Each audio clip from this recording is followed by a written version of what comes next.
สบายดีพี่น้องสบายดีเพื่อนสักผู้ทุกคนมาแหละแต่หาหมอเราก็มาหลัดเอา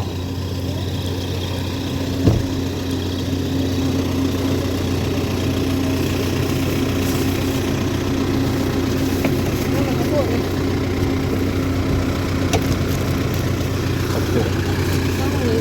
ได้อีกแล้ว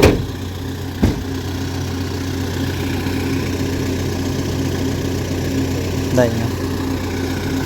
ห้อนแคทตะลุก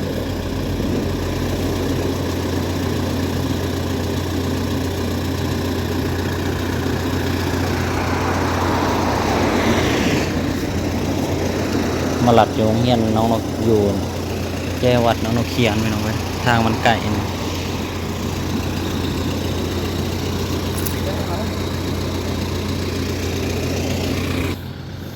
หากมาหอด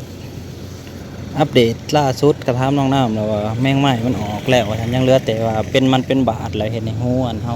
ประมาณ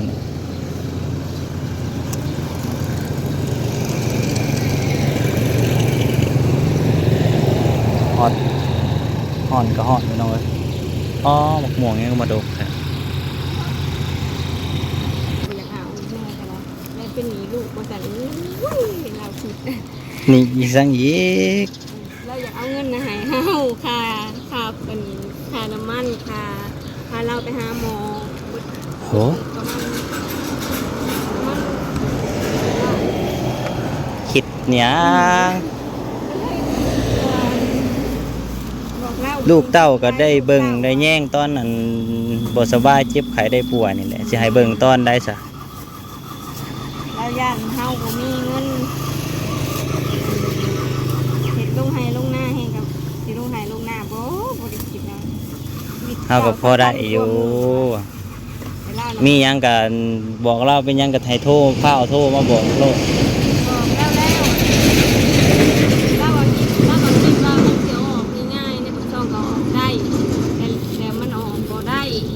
มันเลยนะมันไปออกอยู่ใช่ป่ะมันไปออกเขาเอายังไงดำๆออกอยู่แค่เสวยบอกนี่แหละดูผิวพรรณเขาจัดยาแล้วบัดนี้พอออกแล้วแหละเราอยู่ว่ามันมีความรู้สึกยังอยู่แถวหูเราจี้หูเรามันพังเลยแมลงมันไปดูดเป็นเจี่ยหูเป็นยังไงจ้ะเศษเลือดมันสิฆ่าอยู่เลยมันเป็นคือมันมียังนะกับหมอก็ล่างก็ทำแผลซองเบิ่งแล้วมันบ่มียังไปหอดใช่ป่ะเนี่ยห้องหมอได้หอดน้ำเลยไปกับเขาก็มีกล้องเขามีกล้องซองเบิ่งเมื่อแรง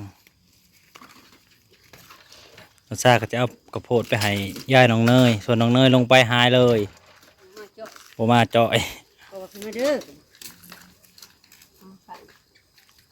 ขึ้นมาเป็นซอยเลี้ยงน้องในเดินเนยวะเห็นเลยหาย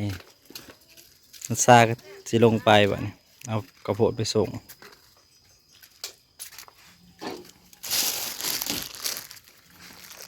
อันนี้ของเซมาหน่อย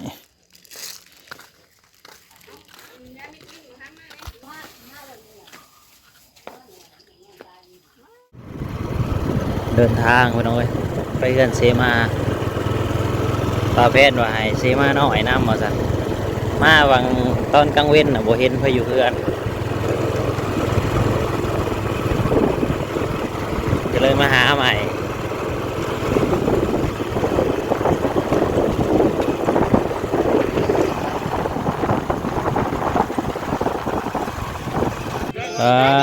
เซมาน้อยเฮ้ยยังเด้อดิเอาดิกระโพดเดี๋ยวไปไปเอาไปต้มแล้วนบแล้วเขาพี่อ้ายกับเอื้อยไปบุญบ่ละหานำมาป่าหน่อยเอากระโพดมาให้เรากระโพดมาให้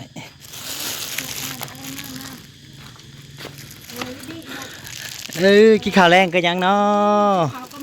อ้าวป่าทางฝั่งไทยว่าแหละเพิ่นซื้อแล้วก็เลยเอามาให้มา ายเริ่มยังไง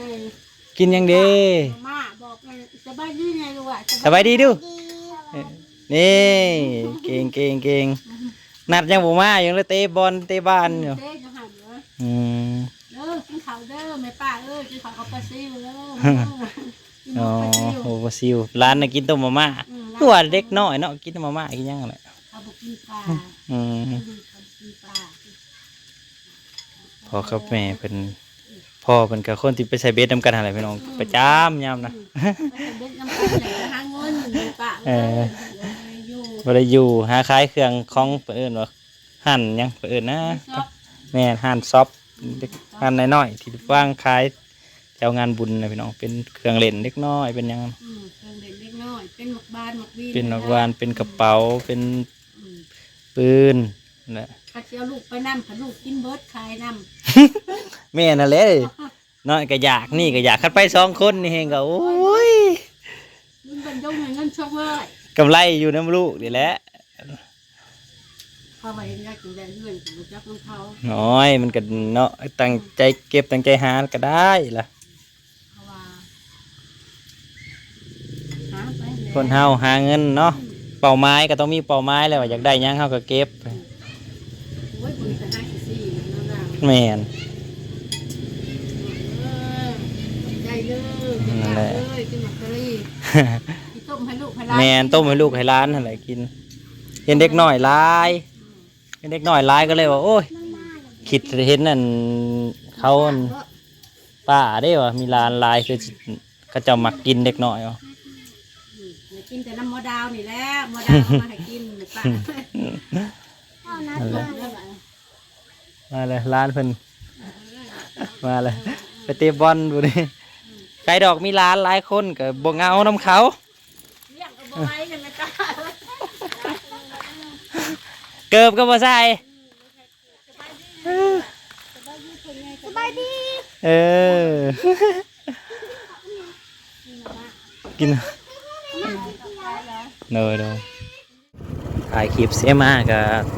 บ่ได้ถ่ายเฮิงพี่น้องเพราะว่าหลายคนแล้วก็เสียงเพลงพร้อมเอาไปมอบให้เซมาเลยเด้อบ่แพนเพิ่นกันใหญ่ขึ้นอยู่พอปีที่แล้วมันก็มาเฮ็ดเพื่อนอยู่นี่เนาะน้องแม่เพิ่นประจำ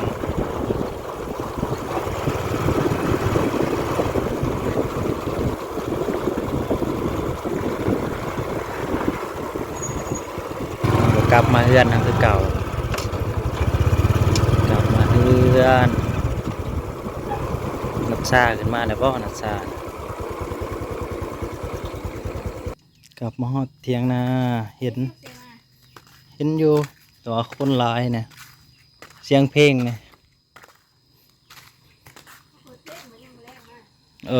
เปิดเพลงแล้วเปิดเพลงกินเนื้อสวรรค์แหละบ่มาลูกบ่มาไปหาแม่ไป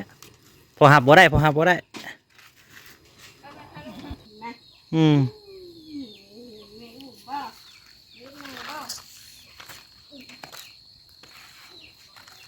อ๋อเด้สวัสดีครับเร็วทูเร็วเอาพี่ไว้ยัดขี้เกียจใหญ่ออกมา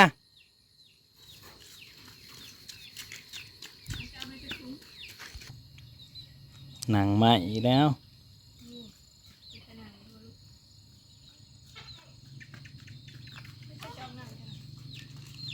จักแล้ว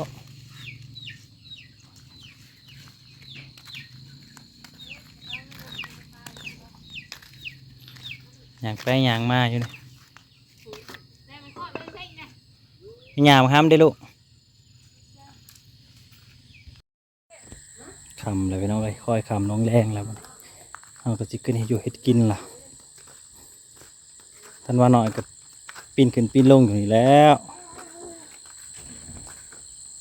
โอ้มีแต่น้ำมะขามโอ้มันเหมือนเลย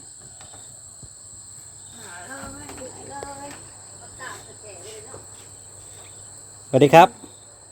ก็ตะกี้ไง สวัสดีครับเก่งมาก ไปส่องซาซี ก็ ก็ ถื ถื อ อ ให้ลูกเก่งก้มหัวลงสวัสดีครับก้มหัวลง กับหัวลง ก้มหัวลงเร็ว ตามเหตุนะชา ก็มาลงเร็ว มันสิเด่นนะชาพาเห็ดนะฮะก็หัวนี่ฮะ ก็มาลงก็มาลงก็มาลง เดี๋ยวเด้อ เห็ดเด้อ เห็นเร็วเห็นเร็ว เดี๋ยวเรา ตัวว่าทางเห็ด พอกันใหม่พี่น้องขอบคุณอะไรที่เข้ามาหับชมเนาะก็เข้ามาเฮือนครัวสิมาก้อยอึ่ง